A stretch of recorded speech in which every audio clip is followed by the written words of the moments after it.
Hey everyone, this is Rachel. Thanks for clicking on my video. And I came in today to talk about a story that's been in the news the last few days. And it appears that they have released the dashcam video of the murder of Philando Castile. Um, y'all, when it came on the news, I didn't want to watch it, because you can't change what happened. But curiosity got the best of me, and I did go ahead and watch it. And I don't know what to say, y'all. The officer walked up to the car. He asked Philando for his driver's license and insurance. And it looked like from the video that Philando, and I'm going to call him Mr. Castile. Mr. Castile handed out his insurance first. And when he handed out his insurance card, he advised the officer that he had a gun, a legal gun. And he went to reach for his wallet, and the officer shot into the car 7 times. And it said 2 of them actually hit Mr. Castile in the chest. Now, in the car when all of this occurred, and this is where the girlfriend's video picks up, her Facebook Live. There is the girlfriend in the front seat and the girlfriend's child in the back seat. Now, this officer, when he walked up, he had to see that there were other people in the car, namely that child in the back seat. And he had no regard. He just opened fire. No, second thought to, he could have shot and killed that child.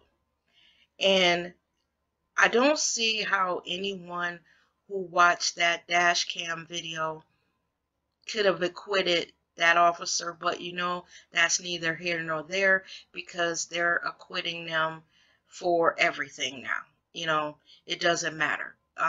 We just know that no matter what happens, as long as that police officer felt that he was in fear of his life, because that's what they all say, then he's going to get off.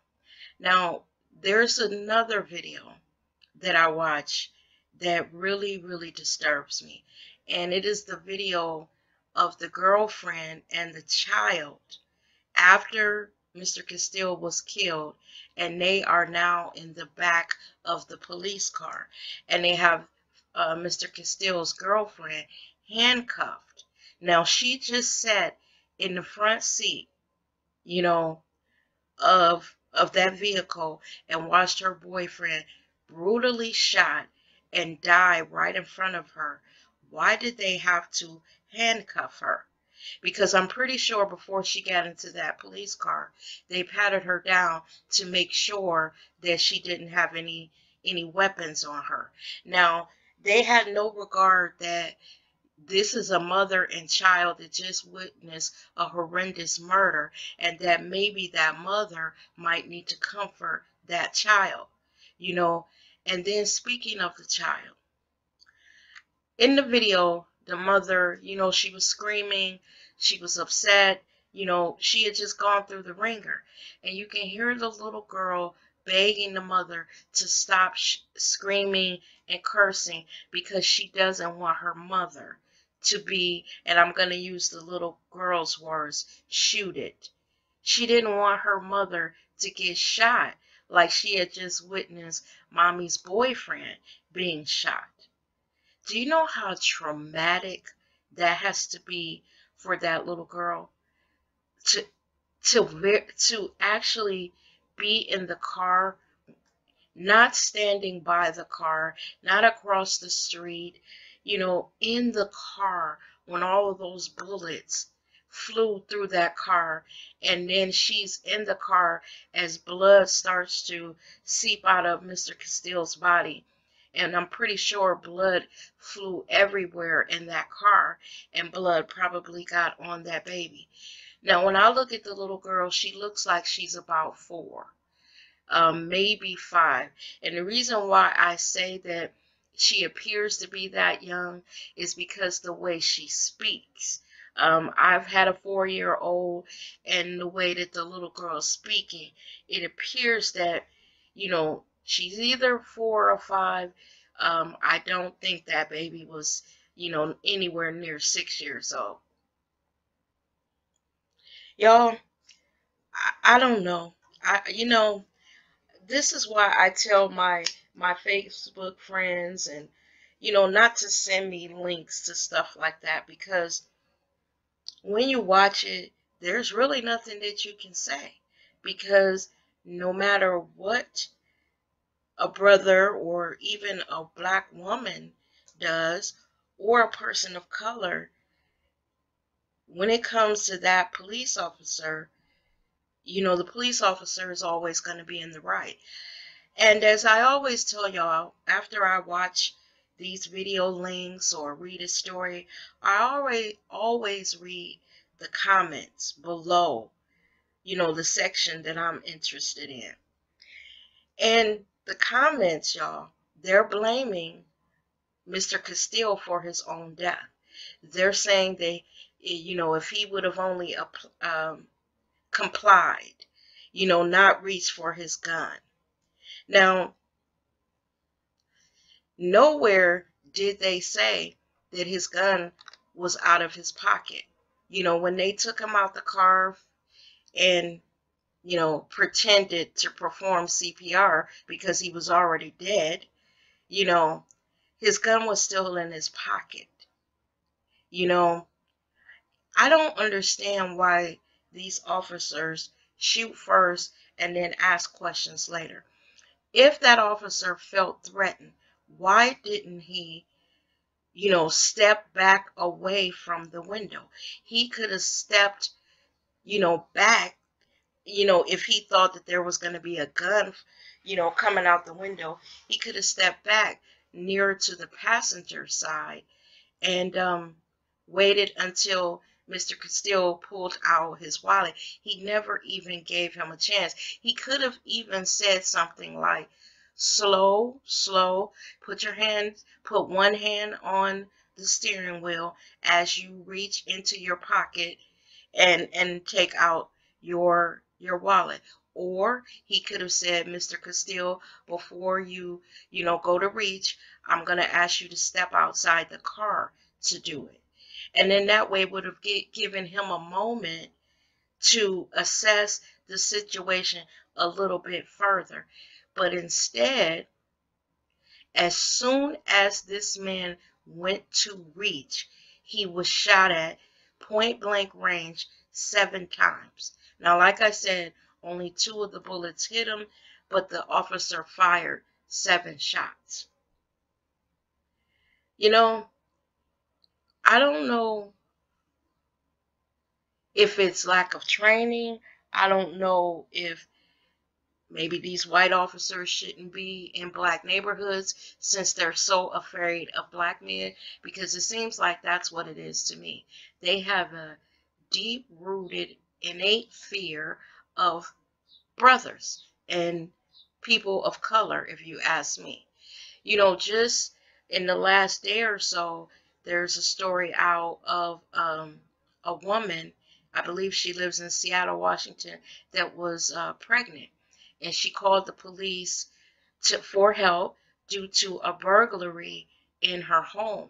Now, the story is that the police knew that this woman had some mental issues, and that there was a note on, I guess, her file, on her address, on her phone number or something, that basically told them to proceed with caution because this person had, some mental issues.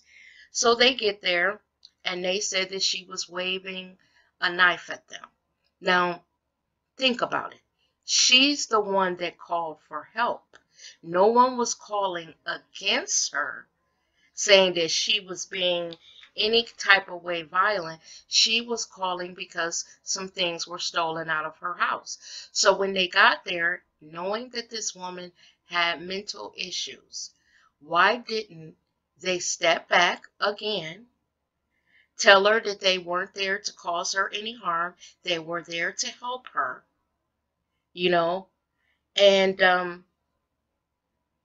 give her a moment to assess, this is help, this is not anyone coming to harm you. No, they didn't do that. They shot her instantly, you know, within seconds of arrival, minute, or so, they shot her. Again, shoot first, ask questions later. To top it off, this woman was pregnant, you know, she was pregnant. I don't know, y'all. I don't know. You try to tell your sons, your daughters, your family members when they're out there what to do and what not to do. But honestly, y'all, I really don't know if it matters really, because other than staying in the house and never calling the police, never going outside, never driving a car, never walking down the street, walking while black, never doing anything. Basically, you need to stay in the house, you know, and that's the only way that you're going to be safe. And, a lot of people think that we're just bringing these stories out, that this is something new. It's not anything new. Um, my mother and I were talking the other day, and my mother even said she was like the same thing was happening when she was younger. And my mother is 70 years old, over 70 years old. And the same type of violence was happening when she was younger. I'm 52, same thing happening when I was younger. And it'll be the same for my children. I don't think that, this brutality against us, these senseless murders, are ever going to stop. I really don't. I was talking to one of my fellow YouTube sisters, and we were just talking about, the state of the world and how scary it is out here and how you could run into scary people. And, she said that she was legally able to carry a weapon, and that, she always had her weapon on her. And it scared me when she said that, because I was like, if she's ever out and, she's stopped by the police for any reason, they won't think twice, if they find out that she has a gun to shoot her. They wouldn't think twice. I know that she got that gun for protection, you know, against people who might try to do her harm. But in the world that we live in, she could call for help, you know, if someone came to her home to do harm, and the police will have the knowledge that she had a gun and shoot her. And then another thing that I don't like when it comes to when there are instances like this, in those comments you have all these people saying what the victim should or should not have done. I'm here to tell you that, again, no matter what we do, is happening. It's almost like, you know, white people can do the exact same thing and they can walk away from a situation, an encounter with the police. But when it comes to people of color, there is another set of rules. They will shoot first and ask questions later. We have had white women taking the police on wild chases and shooting at them, and, crash into a tree or something. And they will have shot a couple officers and they will peacefully take them. But you have a mother at her own home. She called for help, and you get there and you shoot and kill her. A guy in a police car, a guy with a traffic stop for a broken rear light.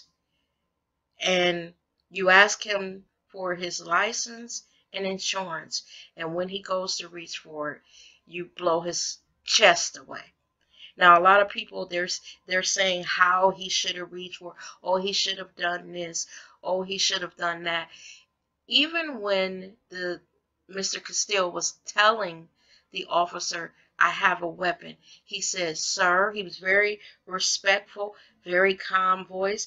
He said, sir, I'd like to let you know that I do have a licensed firearm. You know, he wasn't aggressive in any way, you know. And then something that I learned from some police officers that I know.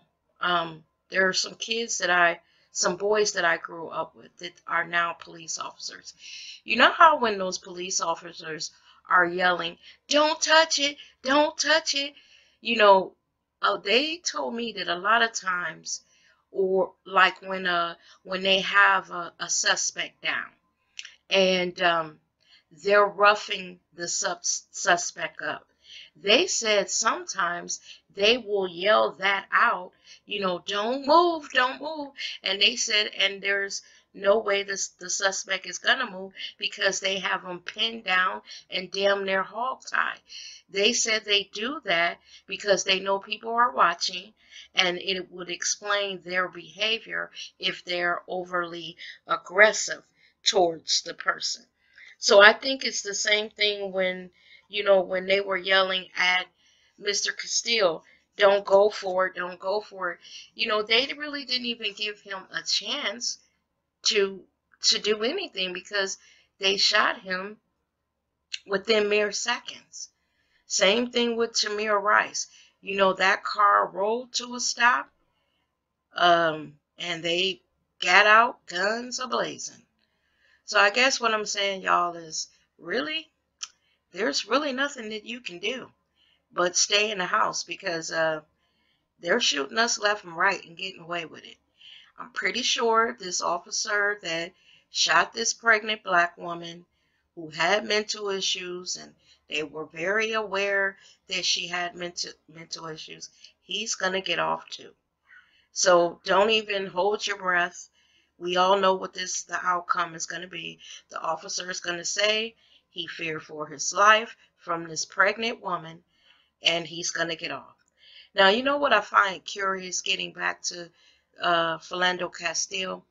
The second officer, the one who was standing on the other side of the car, he didn't appear to seem threatened by anything that was going on in that car. His testimony was he did not see a gun. So, you know, he said he didn't know, he didn't hear what the other officer had said, and that he never saw a gun. So if the second officer didn't feel threatened and says he didn't see a gun, why was Mr. Castile shot? You know, y'all, he was shot because these officers are scared of black men. You know, that's it. Or I'm going to say scared of people of color, because it's not just black men now. And they're scared of pregnant black women too. Y'all, this is getting ridiculous. Tell me what you think of it. And you know, I wanted to end with the Mr. Castile story again. Y'all, I cannot get over the video of that little girl in the back of that police car comforting her mother, telling her mother, Mom, get it together. Basically, this is what this baby was saying. Mom, get it together before they shoot and kill us. You know, a little child should not be put into that position. You know, put into that position at that moment, she was being stronger than what her mother was. And that's sad. The baby was comforting and calming down the mother. You know, this is really sad, y'all. Please leave your comments down in the comment section. I'd be curious to know what you guys thought about the video, you know, the dash cam video, and also if you saw Mr. Castile's girlfriend and the baby in the back of the police car. And y'all, why did they have to handcuff?